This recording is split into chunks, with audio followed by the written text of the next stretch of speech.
Good morning मेरे प्यारे सभी साथियों, आप सभी को वेरी वेरी गुड मॉर्निंग। आज है 18 जनवरी 2024। आज के करंट अफेयर्स में टॉप इंपोर्टेंट क्वेश्चंस कवर करने वाले हैं, जो कि आपकी सभी प्रतियोगी परीक्षाओं के लिए इंपोर्टेंट क्वेश्चंस होने वाले हैं। चाहे आप किसी भी एग्जाम की तैयारी करते हो, यूपीएससी, एसएससी, रेलवे, पुलिस या किसी भी डिफेंस एग्जाम की तैयारी करते हो, तो आपके लिए बहुत ही इंपोर्टेंट क्वेश्चंस होने वाले हैं। चलिए एक एक करके सारे क्वेश्चंस कवर करेंगे। आज का पहला क्वेश्चन है, हाल ही में national academy of custom in direct tax and narcotics का उद्घाटन किसके द्वारा किया गया? इनका शॉर्ट फॉर्म है NACIN। तो यह किसके द्वारा उद्घाटन किया गया है? तो यह प्रधानमंत्री नरेंद्र मोदी के द्वारा उद्घाटन किया गया। ठीक है, इन क्वेश्चंस के कुछ इंपोर्टेंट पॉइंट्स होते हैं जो कि आपको जानना बहुत ही जरूरी होता है, ताकि आप एग्जाम अच्छे से क्लियर कर पाओ, है ना।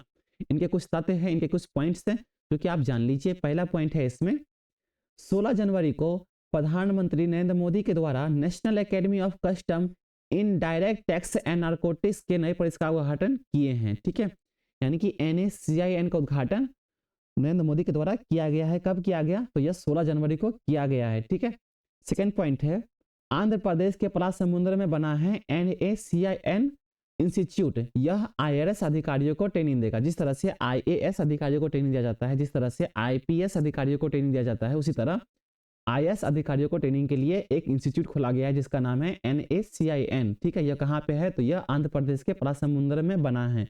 किसके द्वारा उद्घाटन किया गया? तो यह प्रधानमंत्री नरेंद्र मोदी के द्वारा उद्घाटन किया गया। ठीक है, कब किया गया? तो यह 16 जनवरी 2024 को किया गया। ठीक है, चलिए इतना आप याद रखिए। अगला क्वेश्चन है, हाल ही में बारामूला स्टेडियम का नाम बदलकर जनरल बिपिन रावत स्टेडियम कर दिया है। यह किसके द्वारा उद्घाटन किया गया है? तो देखिए, पहले बारामूला स्टेडियम था, उसका नाम बदलकर जनरल बिपिन रावत स्टेडियम कर दिया है। ठीक है, तो यह राज्यपाल के द्वारा उद्घाटन किया गया। इसका सही आंसर राज्यपाल हो जाएगा। इन क्वेश्चंस के कुछ इंपोर्टेंट पॉइंट्स है जो आप जान लीजिए। इनका पहला पॉइंट है, 16 जनवरी को जम्मू कश्मीर के उपराज्यपाल मनोज सिन्हा ने उत्तरी कश्मीर के बारामूला में जनरल बिपिन रावत स्टेडियम का उद्घाटन किए हैं। ठीक है, कब किए हैं? तो 16 जनवरी 2024 को उद्घाटन किए हैं। कौन सा स्टेडियम है? तो जनरल बिपिन रावत स्टेडियम है। किसका नाम बदला है? तो बारामूला स्टेडियम का नाम बदल दिया है। जम्मू कश्मीर के उपराज्यपाल कौन है? तो मनोज सिन्हा है। ठीक है, जनरल बिपिन रावत के बारे में कुछ जान लीजिए। जनरल बिपिन रावत का जन्म 16 मार्च 1958 को उत्तराखंड के पौड़ी जिले में हुआ था। ठीक है, इनका मृत्यु कैसे हुआ था और ये कौन थे? तो ये देश के पहले चीफ ऑफ डिफेंस थे। ठीक है, इनका जो मृत्यु है वो 8 दिसंबर 2021 को 11 अन्य लोगों के तमिलनाडु में कुन्नूर में एक हेलीकॉप्टर दुर्घटना में निधन हो गया था। ठीक है, उनकी पत्नी का नाम क्या है? तो मधुलिका रावत है। आप इतना याद रखिए। ठीक है, चलिए अगला क्वेश्चन है, हाल ही में ओपन AI ने किस इलेक्शन में AI का इस्तेमाल करने पर पाबंदी लगा दी है? ठीक है, तो यह लोकसभा चुनाव जो होने वाले हैं उसमें AI का इस्तेमाल करने पर पाबंदी लगा दी है। इनके कुछ पॉइंट्स हैं। पहला पॉइंट है, artificial intelligence research organization open AI ने भारत में लोकसभा चुनाव कैंपेन के दौरान AI का इस्तेमाल करने पर पाबंदी लगा दी है।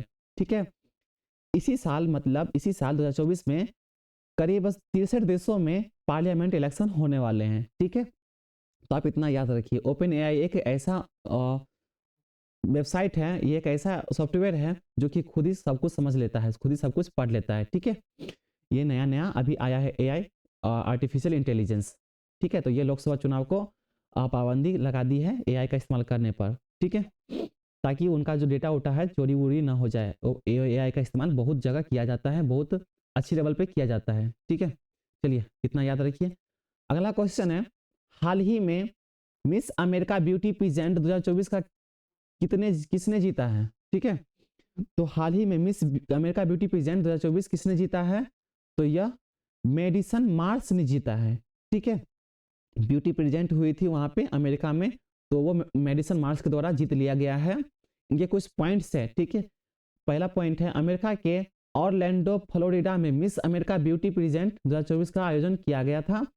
इसमें एयरफोर्स पायलट मेडिसन मार्स ने यह ब्यूटी प्रेजेंट जीत लिया है। ठीक है, तो यह मेडिसन मार्स कौन है? तो मेडिसन मार्स एक एयरफोर्स पायलट है। ठीक है, मार्स की और भी कुछ जीते हुए हैं।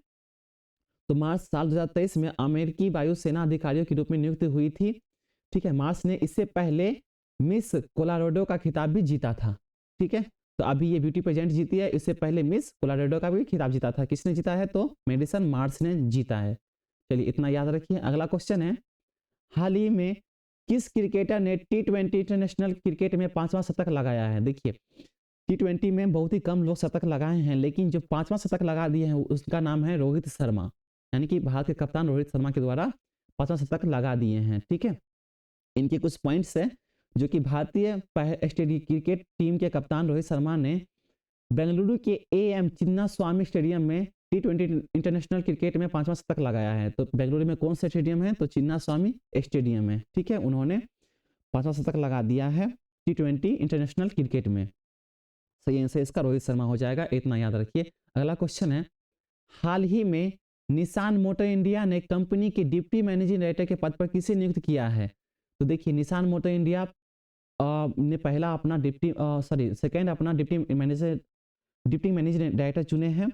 उनका नाम है राकेश श्रीवास्तव। ठीक है, राकेश श्रीवास्तव इनका नाम है। इनसे पहले सौरभ वत्स थे, मतलब पहला आप जो आंसर का ऑप्शन देख रहे हैं, इनसे पहले सौरभ वत्स थे, अभी आप राकेश श्रीवास्तव को बना दिया गया है डिप्टी मैनेजिंग डायरेक्टर। ठीक है, इनके कुछ पॉइंट्स है, आप याद रखिए। निसान मोटर इंडिया ने सौरभ वत्स को कंपनी के डिप्टी मैनेजिंग डायरेक्टर के पद पर नियुक्त किया है। सौरभ इससे पहले सेटेलेंटिस से जुड़े थे, जहां वह सेटेलेंटिस की लीडरशिप टीम के सदस्य थे। ठीक है, और ये क्वेश्चन जो यहाँ पे ऑप्शन जो है आपका, इसमें नाम जो है एनडी जेसी जो है अमेजॉन के CEO और प्रेसिडेंट भी है, और यही कुमार मंगलम बिरला जो है आदित्य बिरला कंपनी के CEO हैं। ठीक है, इतना याद रखिए। चलिए अगला क्वेश्चन है, सन 1946 में यूनाइटेड नेशन सिक्योरिटी काउंसिल यानी कि UNSC की पहली बैठक लंदन के वेस्टमिंस्टर स्थित चर्च हाउस में किस दिन आयोजित हुई थी? ठीक है, तो सन 1946 में UNSC की पहली बैठक 16 जनवरी को हुई थी। ठीक है, इनके कुछ पॉइंट्स हैं, तो ये आप जान लीजिए। UNSC में 5 अस्थायी सदस्य हैं, जो कि यूनाइटेड स्टेट ऑफ अमेरिका है, रूसी संघ है, USSR के राज्य उत्तराधिकारी के रूप में रूसी संघ है। ठीक है, यूनाइटेड किंगडम, चीन और फ्रांस सभी शामिल है। ठीक है, इसमें 5 सदस्य है। कौन कौन से? तो आपको याद है ना, यूनाइटेड स्टेट ऑफ अमेरिका, रूसी संघ जो कि USSR के राज्य उत्तराधिकारी के रूप में काम करते हैं, और यूनाइटेड किंगडम है, चीन है और फ्रांस है। चलिए इतना याद रखिए।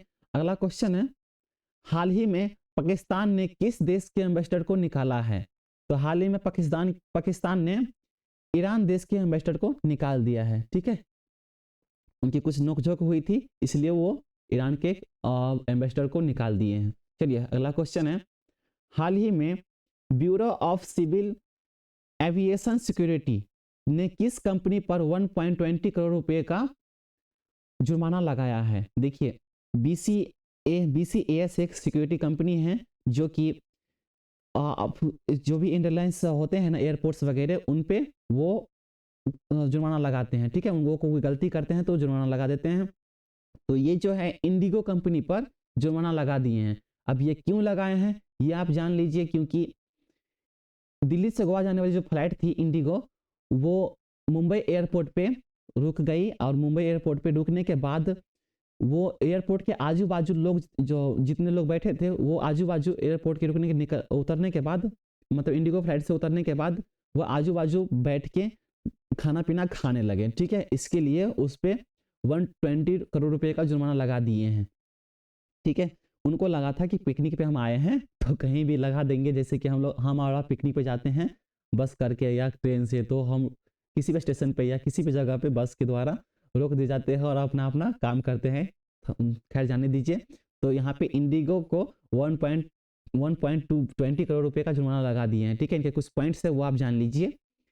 पहला पॉइंट है, bureau of civil aviation security BCAS ने इंडिगो पर 120 करोड़ रुपए का जुर्माना लगाया है। ठीक है, वहीं जब जहाँ पे वो मतलब उतरी थी, यानी कि मुंबई एयरपोर्ट पे, तो वहीं पे मुंबई एयरपोर्ट ऑपरेट करने वाली company Mumbai international airport limited पर 60 लाख रुपए का जुर्माना लगा दिए हैं। ठीक है, तो जहाँ पे उतरी थी यानी कि मुंबई एयरपोर्ट पे, तो उन पे 60 लाख रुपए का जुर्माना लगा दिए हैं, और वही इंडिगो कंपनी पर 1.20 करोड़ रुपए का जुर्माना लगा दिए हैं। ठीक है, इतना याद रखिए। चलिए अगला क्वेश्चन है, हाल ही में हाल ही में जगन्नाथ मंदिर हेरिटेज कॉरिडोर का उद्घाटन किसके द्वारा किया गया? ठीक है, तो यह प्रधानमंत्री के द्वारा किया गया है। ठीक है, चलिए इनके कुछ पॉइंट्स है। 12वीं सदी में बने उड़ीसा के पुरी जगन्नाथ मंदिर हेरिटेज कॉरिडोर, उड़ीसा का मुख्यमंत्री नवीन पटनायक ने मंदिर के गजपति दिवेश सिंह के साथ इस कॉरिडोर का उद्घाटन किए हैं।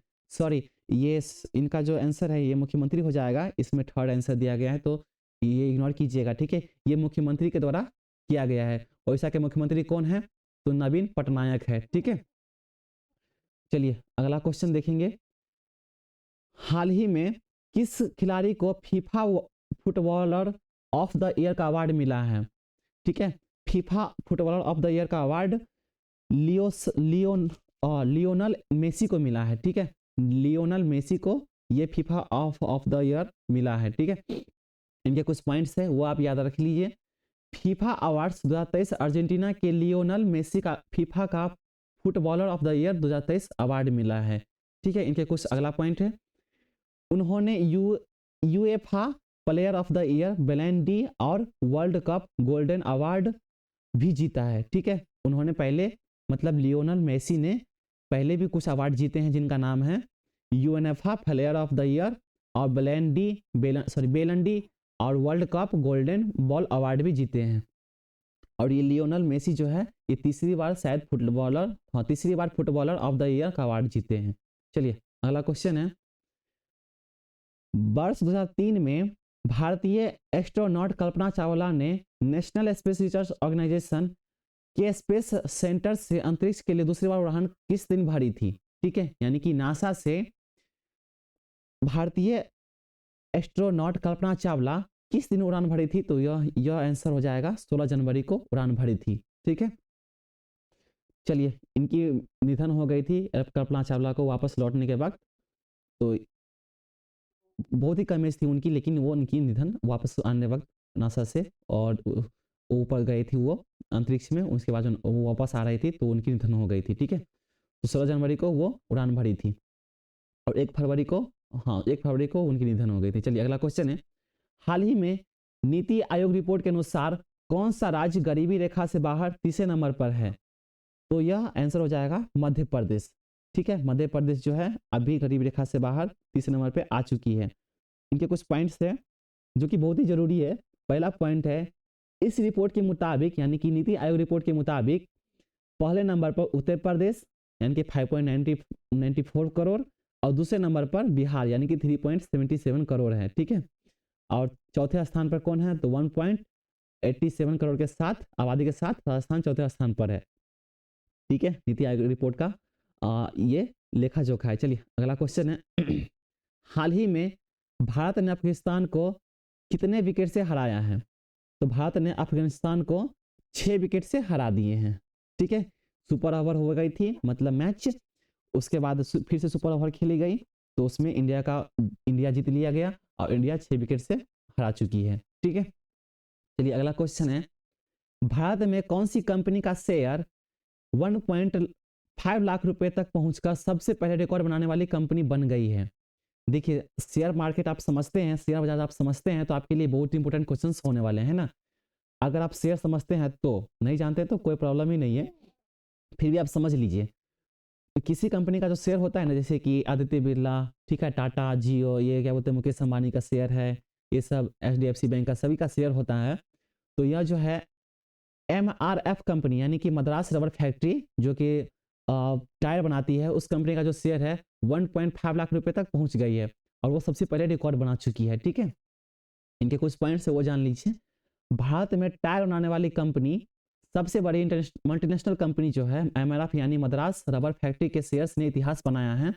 सेकंड पॉइंट है, MRF के स्टॉक ने 17 जनवरी 2000 बुधवार को कारोबारी सत्र में 1.5 लाख रुपए का रिकॉर्ड आंकड़ा पार कर लिया है। ऐसा करने वाली MRF भारत की पहली कंपनी बन गई है। ठीक है, तो आप शेयर बाजार जानते हैं तो आपके लिए बहुत इंपॉर्टेंट क्वेश्चंस थे ये।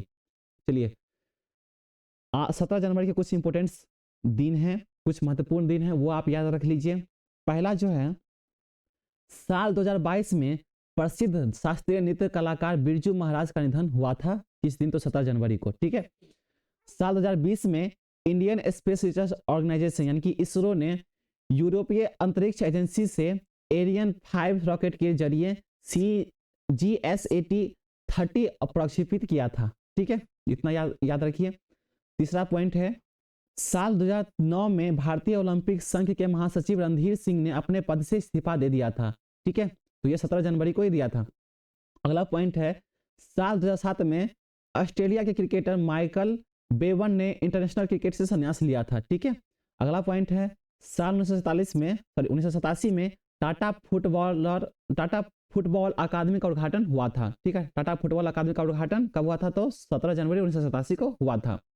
चलिए अगला पॉइंट है, साल 1989 में कर्नल ने जे के बजाय उत्तरी ध्रुव पर पहुंचने वाली पहली भारतीय बने थे। ठीक है, उत्तरी ध्रुव पर पहले भारतीय बने थे कौन? तो कर्नल जे के बजाय। ठीक है, सॉरी जे के बजाज। कब बने थे? तो 17 जनवरी 1989 को बने थे। चलिए अगला क्वेश्चन है, अगला पॉइंट है, साल 1976 में यूरोपीय स्पेस एजेंसी ने हर्मस रॉकेट लॉन्च किया था। ठीक है, साल 1976 में यूरोपीय स्पेस एजेंसी ने हर्मस रॉकेट लॉन्च किया था। अगला पॉइंट है, साल 1945 में प्रसिद्ध कवि गीतकार जावेद अख्तर का जन्म हुआ था। जावेद अख्तर को आप पहचानते हैं, तो उनका जन्म 17 जनवरी 1945 को ही हुआ था। ठीक है, आज के लिए इतना ही। साथियों, अगर आपको मेरे वीडियोस अच्छे लगते हैं, अगर आपको मेरे बनाए हुए कंटेंट अच्छे लगते हैं और आप कृष्णा प्रजापति परिवार का हिस्सा बनना चाहते हैं, तो आप कृष्णा प्रजापति यूट्यूब चैनल को सब्सक्राइब कर लीजिए, बेल आइकन को हिट कर लीजिए, ताकि जितने भी वीडियोस आए, जितने भी आपके पढ़ाई से रिलेटेड, आपकी जानकारी के रिलेटेड वीडियो आए और आप अपडेटेड रहना चाहते हैं, तो आप कृष्णा प्रजापति परिवार को सब्सक्राइब कर सकते हैं, कृष्णा प्रजापति यूट्यूब चैनल को सब्सक्राइब कर सकते हैं। बेल आइकन को हिट कर लीजिएगा ताकि आपको सारे वीडियो नोटिफिकेशन के माध्यम से आपके पास तुरंत प्राप्त हो जाए, है ना। चलिए आज के लिए इतना ही। आपका दिन शुभ हो और एग्जाम की अच्छे से तैयारी कीजिए और बेहतरीन ढंग से तैयारी कीजिए। एग्जाम एक ही तो लाना होता है आपको, इतने सारे वैकेंसी निकलते हैं, उसमें से आपको एक ही तो लाना होता है ना। तो आप एक अपना स्कोर खड़ा कीजिए और अच्छा से अच्छा वैकेंसी निकलती रहती है, तो आप अच्छा से अच्छा स्कोर खड़ा करके अपना नौकरी पाने की कोशिश कीजिए, है ना। आज के लिए इतना ही। आपका दिन शुभ हो। धन्यवाद।